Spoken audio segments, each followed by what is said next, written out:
Salut à tous la team, on se retrouve pour une nouvelle vidéo aujourd'hui. Dans cette nouvelle vidéo, j'ai décidé qu'on allait s'intéresser à un joueur, pas particulier, mais un joueur qui n'est pas connu du grand public, ou très peu en tout cas, que personnellement moi je ne connaissais pas avant de l'avoir ciblé. Donc c'est un joueur qui joue en Eredivisie. Mais avant que la vidéo commence, n'hésite pas évidemment à t'abonner, à partager, ça fait toujours plaisir et c'est toujours hyper utile pour la chaîne. Donc voilà, on se retrouve pour une nouvelle vidéo pour évoquer Evangelis Pavlidis, c'est parti.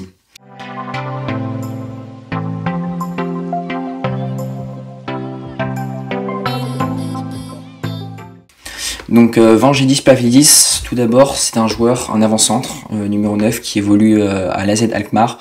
C'est un joueur qui fait une très bonne saison, on va le voir par la suite du côté de l'AZ, en Eredivisie, donc aux Pays-Bas, pour ceux qui ne connaîtraient pas le championnat hollandais. Et donc du coup c'est un joueur, donc il a 24 ans, il est grec, forcément le nom sonne assez grec. Il mesure 1m86, il est ambidextre, ça c'est très important, surtout pour un avançant d'être ambidextre parce qu'il peut conclure des deux pieds. Voilà. Donc il a été formé à Borum où il est arrivé en 2014 depuis la Grèce. Il y reste jusqu'en 2019. Mais entre temps il aura été prêté de nombreuses fois, dont notamment Willem II en Eredivisie déjà, puis ensuite à Dortmund notamment. Bon, il va pas trop jouer vu que Dortmund c'est quand même un gros club, mais voilà, donc il est prêté plusieurs fois, dont à Willem II où ça se passe vraiment très bien, et donc il y signe au final après son prêt, donc pour la saison 2018-2019, si bien qu'il est très performant à Willem II, et il va être repéré par un club de plus haut standing, on va dire, en Eredivisie, donc qui est l'AZ Alkmaar où il évolue aujourd'hui. Donc il s'engage à l'AZ pour 2,5 millions à l'été 2021, donc mercato d'été, donc ça fait maintenant ça va faire quasiment 2 ans qu'il va évoluer sous les couleurs de l'AZ Alkmaar. Et il est estimé aujourd'hui sur Transfer Market à 7,5 millions d'euros. Donc voilà pour la présentation du joueur. Maintenant, ce que je vous propose, c'est qu'on s'intéresse à son style de jeu. Donc moi, c'est un joueur que j'ai ciblé, que je trouvais vraiment très intéressant, dans le sens où c'est pas un unique buteur, par exemple comme les serial buteurs, comme la Casette, comme par exemple Dembélé par exemple, c'est un pur neuf, et il va vraiment c'est uniquement un buteur. Là non, c'est pas le cas. Il va vraiment participer au jeu, un peu comme le font Jonathan David et Alexandre Lacazette en Ligue 1. Et donc je trouve qu'il est vraiment très intéressant comme joueur. C'est un joueur qui est vachement sous-coté pour moi, parce que il est quand même international grec, il a 24 ans et il performe quand même beaucoup.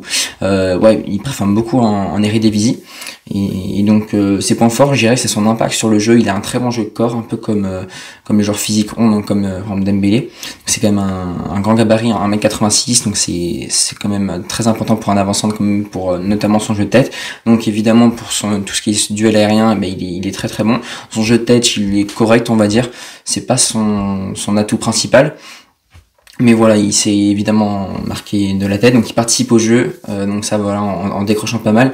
On le voit dans cette map d'ailleurs que je vous mets à l'écran, il est vraiment partout sur le terrain, il touche vraiment beaucoup de ballons par match. Puis voilà, donc les points forts également, c'est duels, donc que ce soit au sol ou aérien.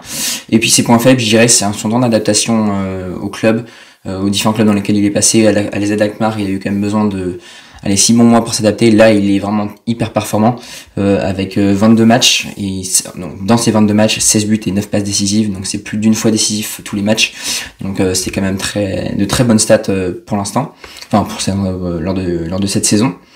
Et donc voilà, donc aujourd'hui estimé à 7,5 millions d'euros sur Transfer Market. Il est souvent décisif, donc comme je viens de vous le montrer, que ce soit par la passe ou à la finition.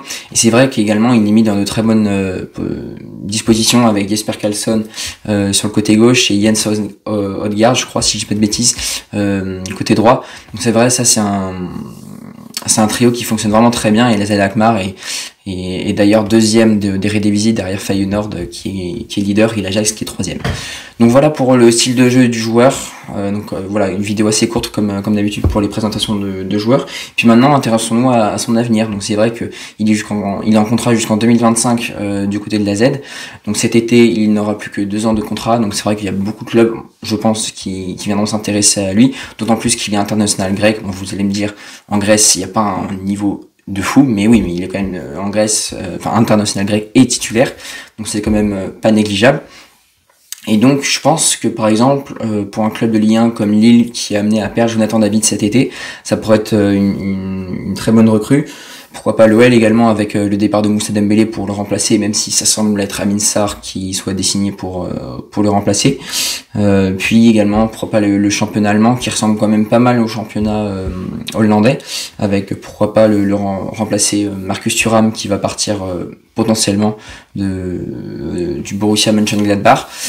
Voilà, je pense que ça peut être également un bon choix, ou également le Torino, voilà, qui est un peu en pénurie d'avant-centre, ou en tout cas des avant-centres qui ne sont pas vraiment performants, voilà, un peu les clubs dans lesquels il pourrait évoluer. J'ai moins tendance à le voir dans le championnat espagnol, et en Premier League non plus. Je pense qu'il a pas trop de niveau pour la Premier League pour l'instant. Je pense que ça sera un trop gros gap de passer de l'Eredivisie directement à la Premier League. On a vu les joueurs qui passent, donc c'est Malacia, Rakpo, donc c'est vraiment des joueurs qui sont vraiment au-dessus du lot. Lui, c'est un bon joueur, je dirais pas que c'est un excellent joueur d'Eredivisie, mais voilà. Voilà, donc on approche déjà de la fin de cette vidéo, donc si tu l'as aimé, évidemment, n'hésite pas à mettre un petit pouce bleu, partager, évidemment, ça va de soi, et puis évidemment de t'abonner en activant la cloche des notifications. Voilà, c'était Antoine de Recette Football, on se retrouve très rapidement pour de nouvelles aventures, sûrement pour les avant-matchs des matchs de Ligue des Champions, voire les débriefs, ça dépendra du temps que j'ai, mais voilà, allez, à la prochaine, ciao.